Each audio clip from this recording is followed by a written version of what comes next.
Lalu ketemu lagi dengan Tutorin. Ada sebuah pertanyaan tentunya, mengapa kita menggunakan OOP?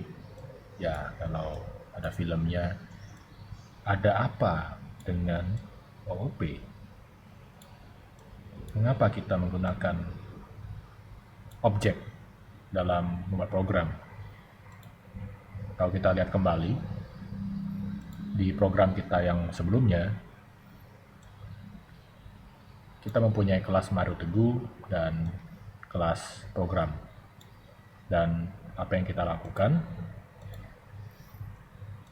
Kita ingin hanya menampilkan program yang menampilkan salam super, tapi kesannya kok ribet, dimana kita harus membuat kelas, kemudian kita harus menentukan metode, kemudian di dalam program kita harus membuat objek dari kelas yang sudah kita punya, kemudian baru kita panggil metodenya.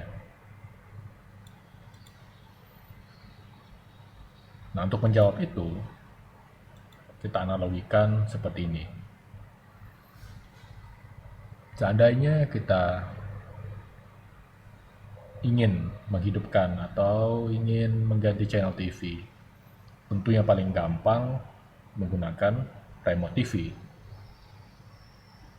Bisa saja kita mengganti channel lewat TV-nya langsung, karena tersedia tombol-tombol. Tapi mana yang menurut Anda paling nyaman digunakan?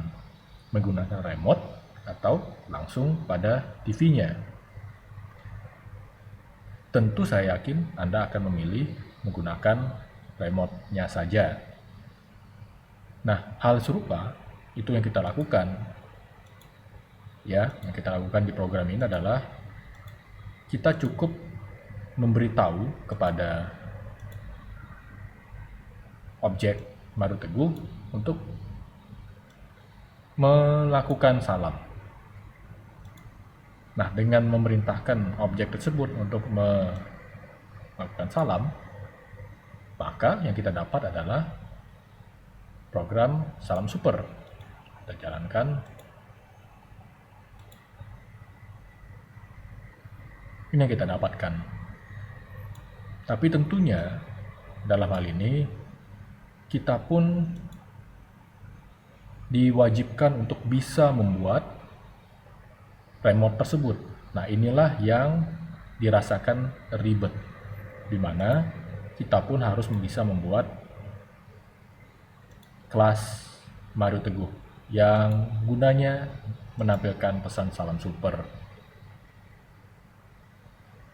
Tapi untungnya ketika kita nanti mulai menggunakan objek-objek yang dibutuhkan, itu kebanyakan sudah tersedia untuk kita. Jadi kita tidak perlu lagi menciptakan kelas yang terlalu ribet untuk kepentingan program kita. Jadi hampir 80% kita hanya menggunakan objek yang sudah ada. Dalam hal ini ya semudah kita hanya menggunakan remote TV daripada kita harus membuat remote-nya itu dari awal. Akan tetapi dengan menguasai OOP, tentunya kita pun dituntut untuk bisa merancang kelas yang tentunya bisa dipakai orang lain.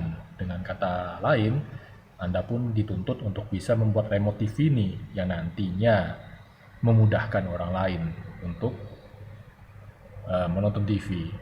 Jadi kurang lebih itulah tujuan kita mempelajari OP, di mana di satu sisi kita akan melihat betapa mudahnya kita membuat program dengan menggunakan objek yang ada, dengan analogi betapa mudah kita mengganti remote TV, mengganti saluran TV dengan remote yang tersedia daripada harus pencet langsung ke TV-nya. Di sisi lain, kita pun dituntut nantinya bisa merancang remote TV itu sendiri, yang syukur-syukur bisa digunakan oleh orang banyak. kurang lebih itu tujuan kita. Jadi untuk video selanjutnya kita akan mulai masuk ke bagian kelas. Oke, sampai jumpa lagi.